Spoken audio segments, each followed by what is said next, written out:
Hello दोस्तों, आज की हमारी इस फिल्म का नाम है द एरोनॉट्स। ये फिल्म एक हिस्टोरिकल इवेंट पर बेस्ड है जिसने साइंस के साथ साथ इंसानों की दुनिया में भी एक बहुत बड़ा कंट्रीब्यूशन दिया। क्या है ये इवेंट और क्या है ये साइंस, आइए सुनते हैं इस फिल्म की कहानी से। आसमान में एक एयर बलून में एक कपल पेरी और एमिलिया थे। बहुत तेज हवा चल रही थी और उनका एयर बलून क्रैश होने वाला था। वो लोग अपने बहुत सामान नीचे फेंक देते हैं ताकि वो बच जाएं, पर सामान फेंकने पे भी कुछ नहीं होता। इसलिए पेरी अपनी बीवी एमिलिया को बचाने के लिए खुद कूद जाता है। 2 साल बाद अमीलिया फिर से एक एयर बलून में जाने वाली थी, पर उसे याद आता है कि कैसे उसके पति पेरी की जान चली गई थी। उसे ये सोचकर बहुत डर लगता है। एंटोनियो देखती है कि एमिलिया कितनी डरी हुई है। वो उसे बताती है कि उसे एयर बलून में जाने की कोई जरूरत नहीं और वो चाहे तो इसे कैंसिल कर सकती है, पर एमिलिया नहीं मानती और वो बोलती है कि वो ठीक है। ये बात 1862 की है और सभी लंदन के लोग एयर बलून को आसमान में जाते हुए देखने के लिए जमा हुए थे। इस एयर बलून की जर्नी पर एक साइंटिस्ट भी जा रहा था, जेम्स। पूरे आसमान में काले बादल थे। जेम्स को बिल्कुल डर नहीं लग रहा था, पर इस प्रोजेक्ट के दूसरे साइंटिस्ट जॉन उन बादलों को देखकर परेशान था। जेम्स जॉन को बताता है कि उसने सभी कैलकुलेशंस की हैं। इस बलून को कोई खतरा नहीं है। उनका एक इन्वेस्टर जेम्स की बात से अग्री करता है क्योंकि वो चाहता है कि किसी भी तरह वो बलून आज ही टेक ऑफ करे, इसलिए जॉन के गुब्बारे से कुछ नहीं होगा। कुछ ही देर में वहाँ अमीलिया भी पहुँच जाती है। वो एक शानदार एंट्री मारती है। उसे पता था कि लोगों की टिकट्स ही उनकी एयर बलून की फ्लाइट्स फंड करती है, इसलिए लोगों को खुश रखना बहुत जरूरी है। वो अपनी कार की रूफ पर सर्कस के कपड़ों में आती है और डांस भी करती है।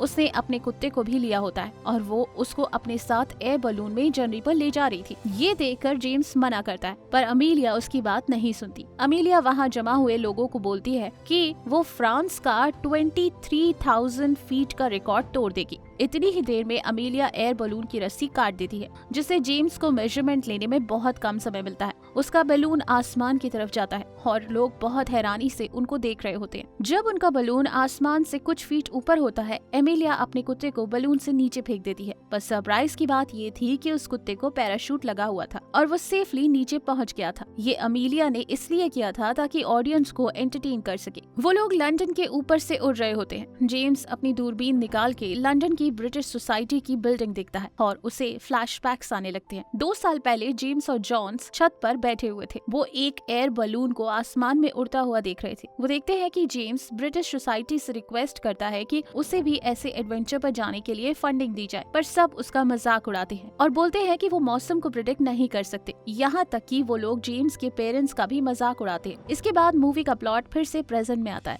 उनका बलून आसमान में ऊपर जा रहा था, जिसकी वजह से तापमान कम हो रहा था। एमिलिया अपने कपड़े चेंज करके गर्म कपड़े पहन लेती है और जेम्स अपनी पहली रीडिंग एक कबूतर के थ्रू अर्थ पर भेज देता है। उनका बैलून एक काले बादल में जाता है और एमिलिया को डर लगता है कि वहाँ कोई तूफान ना हो, पर जेम्स उसे बताता है कि उसकी कैलकुलेशन गलत नहीं हो सकती। उसकी कैलकुलेशन के हिसाब से कोई तूफान नहीं आ सकता। लेकिन कुछ सेकंड में उनके इर्द गिर्द बिजली चमकने लगती है। बहुत भयानक हवा चलने लगती है, जिसकी वजह से उनके बलून को एक जोर का झटका लगता है। इस झटके की वजह से जेम्स का बैलेंस बिगड़ जाता है और उसका सर बलून की बास्केट पर जोर से लग जाता है। उसके सर से खून आने लगता है और वो अमीलिया को बोलता है कि उन्हें बलून को लैंड करना होगा, पर अमीलिया नहीं मानती और वो बोलती है कि उसे पता है कि इस तूफान से कैसे निकलना है। वो बोलती है अगर वो लोग बलून को और ऊंचाई पर ले जाएं तो वो तूफान से बच जाएंगे। पर कुछ ही सेकंड में एक और हवा का झोंका आता है, जिससे पूरे बलून को एक जोर का झटका लगता है। उस झटके की आवाज से अमीलिया और जेम्स बास्केट से बाहर गिर जाते हैं। दोनों बहुत मुश्किल से बलून की रस्सी पकड़ते हैं, पर अब वो दोनों हवा में लटके रहते हैं। जेम्स जैसे तैसे खुद को बास्केट में वापस पहुंचा देता है, पर अमीलिया रस्सी से लटकी हुई होती है। जेम्स उसे बास्केट में लाने से पहले खुद को बास्केट से बांध देता है क्योंकि हवा इतनी तेज थी कि वो फिर से गिर सकता था। एमिलिया को वो बास्केट में वापस ले आता है। अमीलिया बास्केट से सारे सैंडबैग्स फेंकने लगती है। इसके कारण उनका एयर बलून हल्का हो जाता है और ऊपर जाता है, जहाँ तूफान से वो बच जाते हैं। बादलों के ऊपर का नजारा बहुत खूबसूरत था। वो दोनों इतना खूबसूरत नजारा देखकर चिल्लाने लगते हैं। कुछ ही देर में उन्हें नीचे शहर से आवाजें सुनाई देती हैं। जेम्स कुछ नोट लेने लगता है और अमीलिया को फ्लैशबैक्स आने लगते हैं। अमीलिया को उसके पति पेरी की मौत याद आती है। उसके पति की मौत के बाद एमिलिया इतनी दुखी हो गई थी कि वो दिन भर पीती रहती थी और नहाती भी नहीं थी। उसके पीछे 2 साल ऐसे ही बीते थे। उसकी बहन एंटोनियो अमीलिया के इस बर्ताव से परेशान हो गई थी। एक दिन उसने उसे एक पार्टी पर जाने पे मजबूर कर दिया ताकि वो असली दुनिया में वापस आ जाए। उस पार्टी में अमीलिया की सारी फैमिली थी, पर अमीलिया को मजा नहीं आ रहा था। वहाँ उसे जेम्स मिलता है। वो उससे बोलता है कि वो उसके प्रोजेक्ट में हिस्सा ले।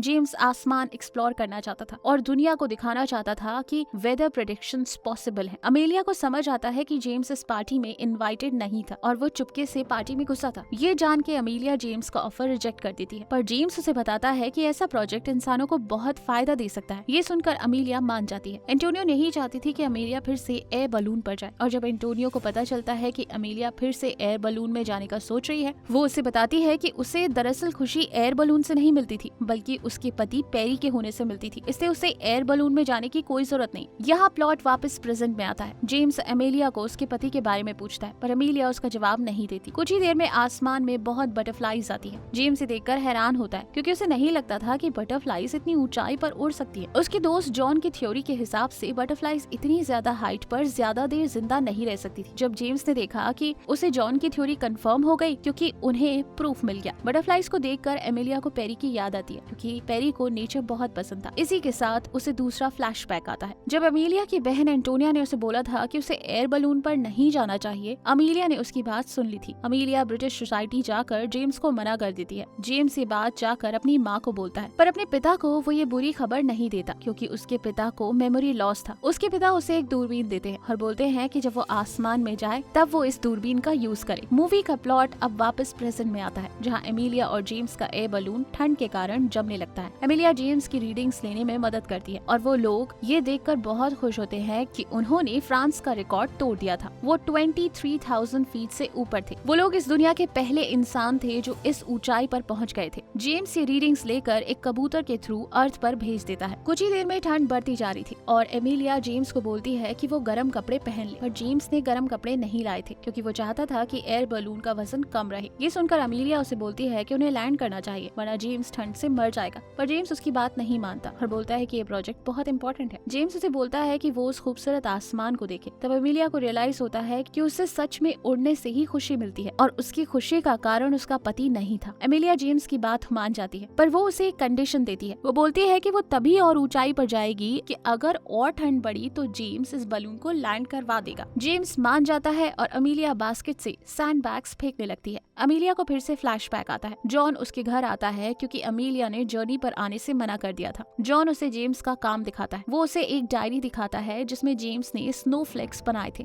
जॉन बोलता है कि कभी कभी जेम्स की वेदर प्रेडिक्शंस गलत होती है, जैसे आज उसने बोला था कि बर्फ होगी पर बर्फ नहीं पड़ी। लेकिन जेम्स का काम इंसानों को बहुत फायदा पहुंचा सकता है। ये बोल के जॉन वहाँ से चला जाता है। एमिलिया पेरी की ग्रेव पर जाती है और उसी वक्त बर्फ पड़ना शुरू हो जाती है, जिसका मतलब ये था कि जेम्स की प्रेडिक्शन सही थी। ये देख के एमिलिया जर्नी पर जाने का फैसला करती है। इसके बाद प्लॉट फिर से एयर बलून में शिफ्ट होता है, जहाँ एमिलिया और जेम्स फ्रीज हो गए थे। उनके पूरे बलून पर फ्रॉस्ट था। जेम्स एक कबूतर को बास्केट से छोड़ देता है, पर वो कबूतर भी ठंड के कारण जम चुका था, जिसकी वजह से वो उड़ नहीं पाता और सीधे नीचे गिर जाता है, और इससे उसके आखिरी कबूतर की भी जान चली गई थी। ये देख के जेम्स बहुत परेशान होता है, क्योंकि अब वो अर्थ पर मैसेज नहीं भेज सकता था। अब ऑक्सीजन की कमी से जेम्स को हाइपोक्सिया होने लगता है। उसकी नाक से खून बहने लगता है और वो अजीब बातें करता है। अमेलिया जेम्स को बोलती है कि अब उन्हें लैंड करना चाहिए, पर जेम्स बोलता है कि साइंस के लिए वो अपनी लाइफ सैक्रिफाइस करना चाहता है, जिस पर अमेलिया उसे थप्पड़ मार देती है। अमेलिया उसे अपने पति की कहानी सुनाती है, जिससे जेम्स को समझ आता है कि वो जो बोल रहा है वो गलत है। वो डिसाइड करता है कि वो लैंड करेंगे। हॉट एयर बलून को लैंड करने के लिए गैस वॉल्व ओपन करना होता है। अमेलिया रस्सी खींचती है, जिससे गैस वॉल्व ओपन होता है, पर फ्रॉस्ट की वजह से वॉल्व नहीं खुलते और अमेलिया रस्सी पर चढ़कर वॉल्व ओपन करने का तय करती है। ये काम बहुत मुश्किल था, क्योंकि अमेलिया के हाथों में फ्रॉस्ट बाइट हो गई थी। वो रस्सी से ऊपर जाने की कोशिश करती है, पर आधे रास्ते से उसका हाथ फिसल जाता है और वो हॉट एयर बलून से लटकती रहती है। पर अमेलिया को उसके पति पेरी का सैक्रिफाइस याद आता है और वो सोचती है कि वो उसका सैक्रिफाइस वेस्ट नहीं होने देगी। वो पूरी हिम्मत से हॉट एयर बलून के ऊपर तक पहुँच के वॉल्व खोलती है। वॉल्व को खुला रखना बहुत मुश्किल था, इसलिए वो अपना एक जूता उसमें डाल देती है और इसी के साथ अमेलिया बेहोश हो जाती है। अर्थ पे अमेलिया की फैमिली उसका इंतजार कर रही थी, क्योंकि अब तक उनका बलून वापस आ जाना चाहिए था, पर वो लोग उम्मीद रखते हैं कि अमेलिया और जेम्स वापस आ जाएंगे। बलून डिसेंड करना शुरू करता है और अमेलिया हॉट एयर बलून के ऊपर से गिर जाती है, लेकिन उसने अपने पेट पे रस्सी बांधी हुई थी, जिससे वो बच जाती है। अब वो आसमान में उल्टा लटकी होती है। कुछ सेकंड्स में उसे होश आता है और वो बास्केट में आ जाती है। वहाँ आकर वो देखती है कि जेम्स बेहोश पड़ा है। जेम्स को जगाने की कोशिश करती है, पर वो जवाब नहीं देता। अमेलिया को लगता है कि जेम्स मर गया, पर उसी वक्त जेम्स जाग जाता है। वो फाइनल रीडिंग लेते हैं और थोड़ी बर्फ भी जमा करते हैं, ताकि वो बाद में उसे टेस्ट करे। कुछ देर बाद अमेलिया देखती देखती है कि उनका बलून तेजी से नीचे जा रहा है, जिसका मतलब ये था कि उनका बलून कोलैप्स हो रहा था क्योंकि उसमें से बहुत गैस निकल गया था। वो जल्दी से वाल्व बंद करती है और बास्केट से सारा सामान बाहर फेंक देती है ताकि वजन कम हो जाए। यहाँ तक कि वो अपने जैकेट भी बाहर फेंक देती है, पर इससे भी कुछ नहीं होता। अब उन्हें लगने लगता है कि वो दोनों मरने वाले हैं। जेम्स को एक आइडिया आता है। वो अमेलिया को बोलता है कि वो बलून के ऊपर चढ़ जाए। जेम्स बास्केट को ही काट देता है और वो दोनों बलून की रस्सी से लटक जाते हैं, पर इससे भी कुछ नहीं होता। अमेलिया के दिमाग में पेरी का सैक्रिफाइस आया। वो जेम्स को बचाने के लिए कूदने ही वाली थी, पर जेम्स उसे रोकता है और बोलता है कि उसके पास एक और आइडिया है। वो बलून की बाकी सारी रस्सियां काट देते हैं, जिससे बलून को शेप मिलता है। इसकी वजह से बलून पूरा फूल जाता है और उनकी रफ्तार कम हो जाती। जब वो जमीन की तरफ पहुंचते हैं, जेम्स एक पेड़ से टकराकर गिर जाता है और अमेलिया को बलून अपने साथ घसीटता ले जाता है और कुछ देर में रुक जाता है। अमेलिया उठकर जेम्स को ढूंढती है, उसे दर्द हो रहा था। फिर वो दोनों घर आ जाते हैं। अमेलिया और जेम्स ने 37,000 फीट की ऊंचाई तक हॉट एयर बलून में सफर किया। ये एक नया रिकॉर्ड था। उन दोनों का नाम न्यूज में आया। जेम्स के पेरेंट्स ये खबर देखकर बहुत खुश होते हैं। जेम्स की डिस्कवरी से एटमॉस्फेयर की लेयर्स का प्रूफ मिला, जिसकी मदद से वेदर फोरकास्ट कर सकते थे। इस जर्नी के बाद एमिलिया और जेम्स का जज्बा और बढ़ता है। वो लोग नया बलून बनाकर एक और जर्नी पर निकलते हैं और इसी के साथ ये मूवी खत्म होती है। ये फिल्म एक हिस्टोरिकल इवेंट से इंस्पायर होकर बनाई थी। 1862 में ब्रिटिश एरोनॉट्स जेम्स और हेनरी एक हॉट एयर बलून में 30,000 फीट